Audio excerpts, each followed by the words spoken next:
देखिए, हम भारत के भौतिक प्रदेश पढ़ रहे थे, जिसमें कि हमने जो है वो उत्तर पूर्व क्षेत्र जो है वो पढ़ रहे थे, पर्वतीय क्षेत्र पढ़ रहे थे।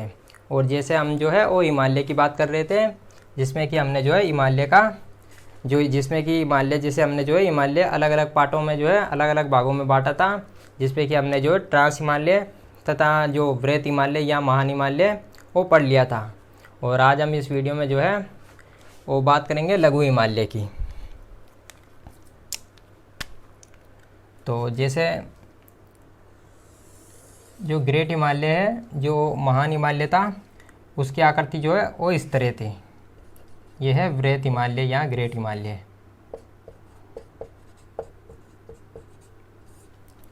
और आज हम पढ़ेंगे लघु हिमालय, जिसकी आकृति जो है वो इस तरीके से है। यह है लघु हिमालय।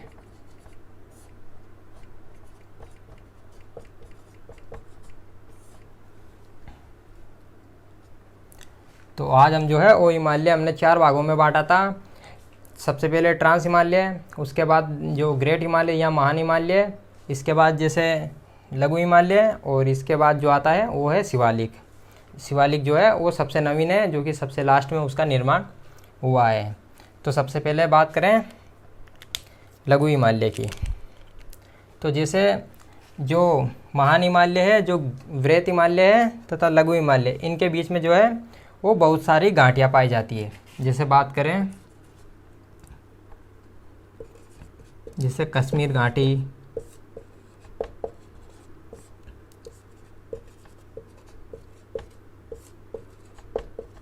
कुल्लू घाटी, इसके अलावा जैसे काठमांडू घाटी। तो इस तरीके से जो है यहाँ पर कुछ घाटियाँ पाई जाती है। कश्मीर घाटी, कुल्लू घाटी, काठमांडू घाटी, ये इस तरीके से वृहत हिमालय तथा लघु हिमालय के बीच में यहाँ पर घाटियाँ पाई जाती है। इसके अलावा जैसे बात करें इसकी औसत ऊंचाई की बात करें, जो लघु हिमालय, तो इसकी जो औसत ऊंचाई है वो हो जाती है लगभग 1800 से लेकर 3000 मीटर। ये इसकी औसत ऊंचाई है। जैसे वृहत हिमालय की जो औसत ऊंचाई थी वो थी लगभग 6000 मीटर। जैसे बात करें यहाँ पर जो है इनकी जो लघु हिमालय की यहाँ पर जो ढलानें हैं, जो ढालों पर जो है यहाँ पर छोटे छोटे घास पाए जाते हैं। और इन्हीं घासों को जो है कश्मीर में जो है मर्ग कहा जाता है। जैसे उदाहरण देके, जैसे कि सोनमर्ग, गुलमर्ग, ये इस तरीके से ये घासों के नाम हैं। जो लघु हिमालय की यहाँ पर जो है इनकी ढलानों पर जो है छोटे छोटे घास पाए जाते हैं, जिनको मर्ग कहा जाता है। ये इनके नाम है गुलमर्ग, सोनमर्ग। और इन्हीं घासों को जो है वो उत्तराखंड में कहा जाता है बुग्याल या प्यार। तो इन्हीं घासों को जो है उत्तराखंड में कहा जाता है बुग्याल या प्यार। तो ये इनकी घासों की जो है विशेषता हो जाती है। इसके अलावा जो लघु हिमालय है वहाँ पर जो है यहाँ पर कुछ श्रेणियाँ भी पाई जाती है। जैसे बात करें पीर पंजाल, इसके अलावा नाग टिब्बा,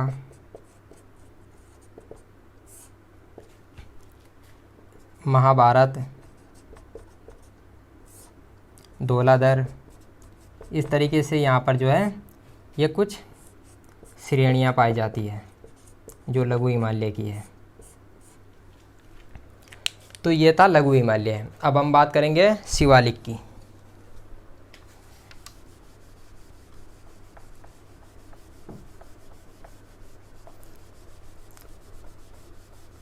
जैसे हमने जो है सबसे पहले पढ़ा था ट्रांस हिमालय, उसके बाद हमने जो है वो महान हिमालय की बात करी थी, ग्रेट हिमालय की बात करी थी, जिसे ही वृहत हिमालय कहते हैं।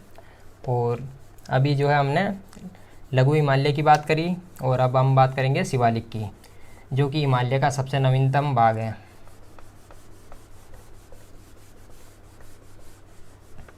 इसके अलावा जैसे एक और जैसे बात करें लघु हिमालय की, तो लघु हिमालय पर जो है यहाँ पर जो है कुछ हिल स्टेशन पाए जाते हैं। यहाँ पर जो है कुछ हिल स्टेशंस भी है, जैसे कि बात करें मसूरी, डलहौजी, इसके अलावा दार्जिलिंग, ये जो हिल स्टेशन हैं जहाँ पर लोग जो है घूमने जाते हैं, छुट्टियाँ बिताने जाते हैं, ये हिल स्टेशन जो है वो यहीं पर पाए जाते हैं लघु हिमालय में। अब हम बात करते हैं शिवालिक की।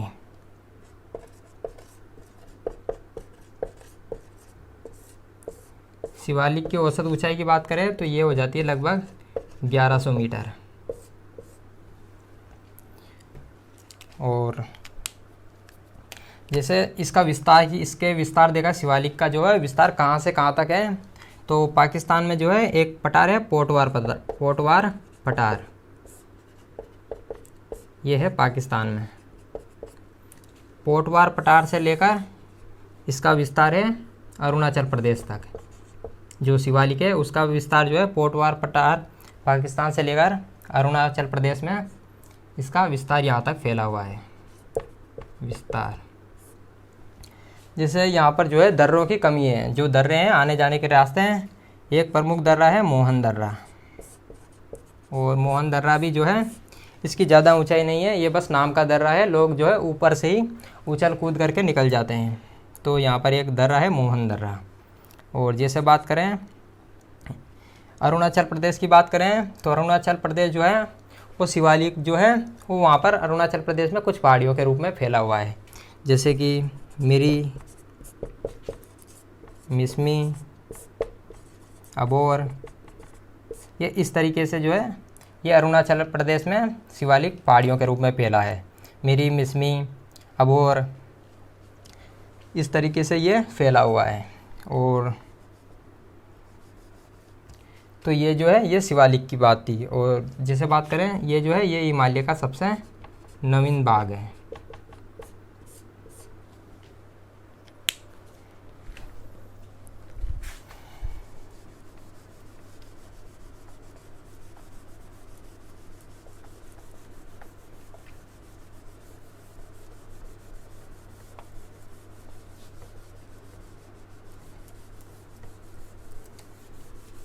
अब हम बात करेंगे हिमालय के प्रादेशिक विभाजन की।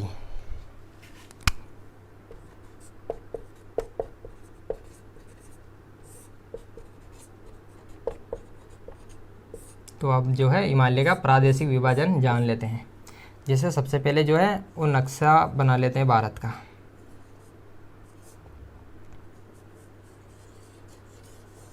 जैसे यहाँ पर जो है एक नदी है सिंधु नदी, यहाँ पर सिंधु नदी है, यहाँ से होकर आती है सतलज नदी, सतलज, यहाँ पर है काली,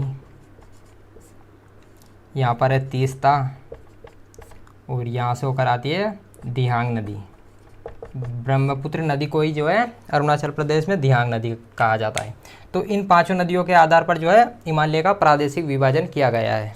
इनको जान लेते हैं कि किन के बीच में जो है हिमालय को क्या कहते हैं। तो इन्हीं पांचों नदियों के जो है आधार पर हिमालय का प्रादेशिक विभाजन किया गया है। इनको भी देख लेते हैं। जैसे सबसे पहले बात करते हैं सिंधु तथा सतलज नदी की। सिंधु व सतलज,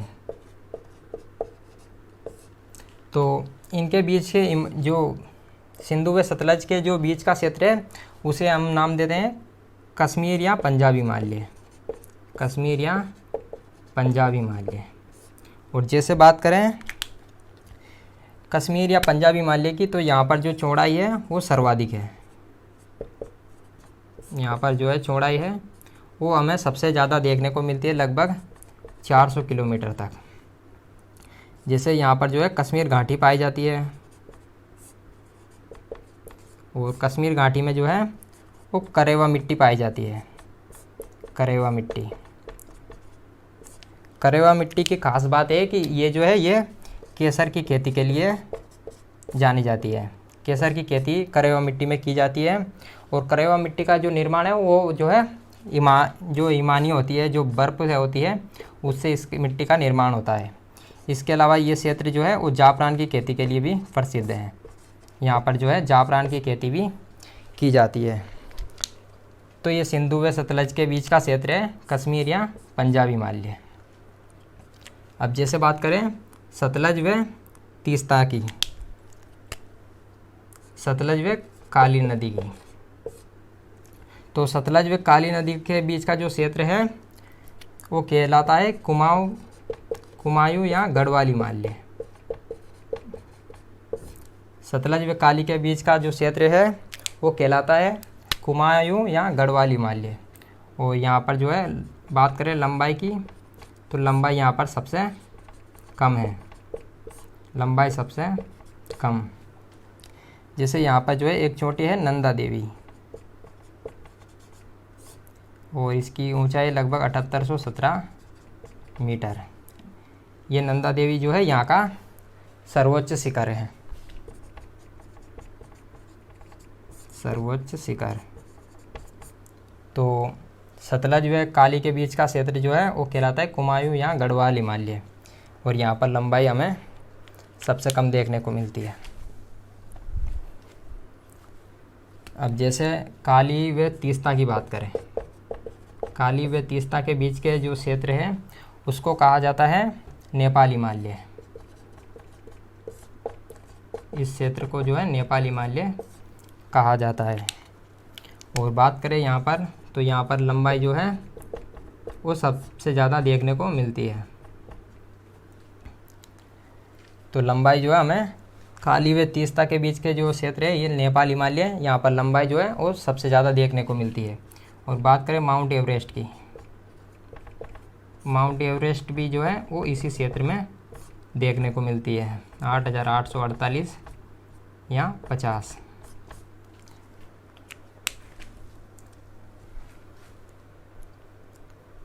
इसके बाद जैसे तीस्ता व दिहांग नदी की बात करते हैं।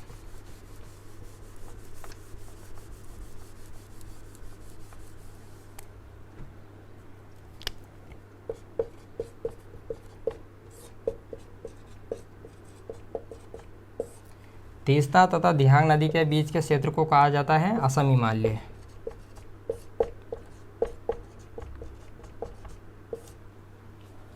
तो ये इनका जो है प्रादेशिक विभाजन हो जाता है। जैसे एक बार और रिपीट मान लेते हैं, जैसे सिंधु तथा सतलज के जो बीच का क्षेत्र है उसे हमने जो इसका विभाजन किया था हमने कश्मीर या पंजाब हिमालय।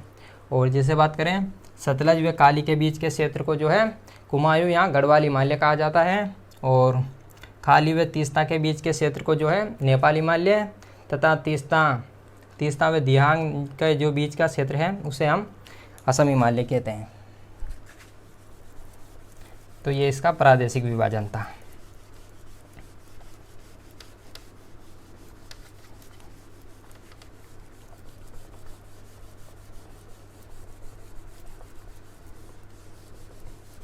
अब हम बात करेंगे उत्तर पूर्व क्षेत्र की।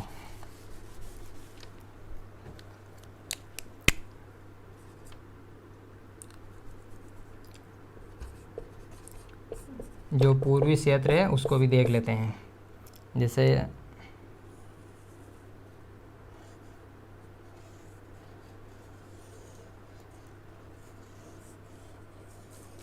ये कुछ इस तरीके से जो है पूर्वी क्षेत्र है भारत का। और ये जो यहाँ पर ये लगभग एरिया है 20 से 22 किलोमीटर का, 20 से 22 किलोमीटर का यहाँ पर गैप है। इस क्षेत्र को कहा जाता है चिकन नेक। चिकन नेक जैसे कि मुर्गे की कोई ये गर्दन हो तो इसे कहा जाता है चिकन नेक। तो और यहीं पर जो है भूटान पड़ता है, और भूटान में यहाँ पर एक घाटी है चुम्बी घाटी। तो चुम्बी घाटी जो है वो भूटान में है। चुम्बी घाटी को जो है वो भूटान से चीन मांगता रहता है, और इस क्षेत्र पे अधिकार करने के लिए इस क्षेत्र को कहा जाता है चिकन नेक। अब जैसे यहाँ की बात करें तो यहाँ पर जो है इस क्षेत्र में कुछ पहाड़ियाँ हैं।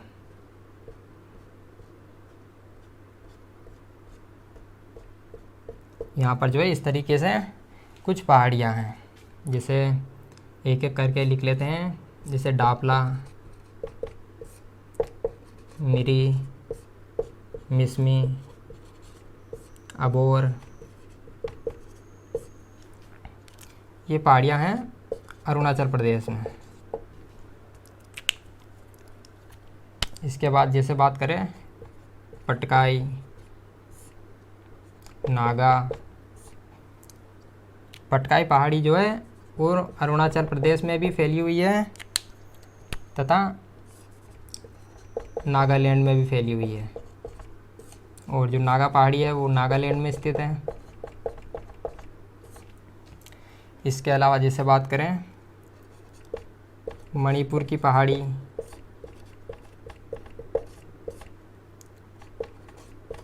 मिजो हिल्स मिजोरम में है।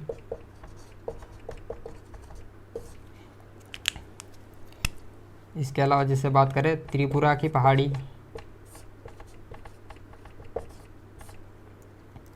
त्रिपुरा में है। इसके अलावा जैसे रंगमा, बरेल, ये कुछ यहाँ पर पहाड़ियाँ पाई जाती है जो भारत का पूर्वी क्षेत्र है। डापला, मिरी, मिसमी, अबोर, पटकाई, नागा, इस तरीके से यहाँ पर पहाड़ियाँ पाई जाती है। तो ये हो जाता है पूर्व क्षेत्र।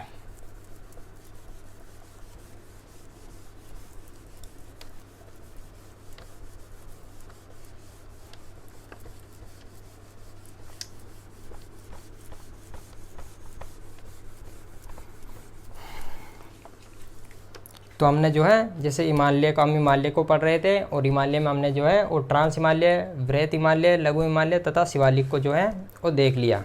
और अब जैसे बात कर लेते हैं कि दरअसल हिमालय का जो है क्या महत्व है। हिमालय का महत्व है, इसको भी देख लेते हैं। जैसे बात करें भारत की, जैसे ये भारत का क्षेत्र है और यहाँ से जो है हवा आती है साइबेरिया की।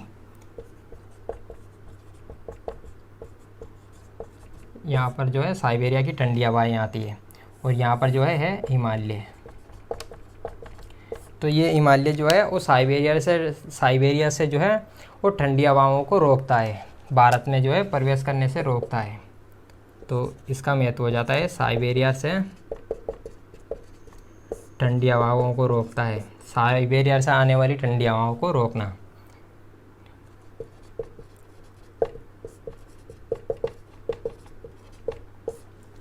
इसके अलावा जैसे बात करें जब भारत में मानसून आता है, तो भारत में मानसून जो है वो इस तरीके से आता है, और जो है ये हवा जो है इस तरीके से आती है, और हिमालय से हवा टकरा कर जो है वापस जो है भारत में आती है, और वापस जो है भारत में वर्षा करती है। तो मानसूनी हवाओं को रोकना।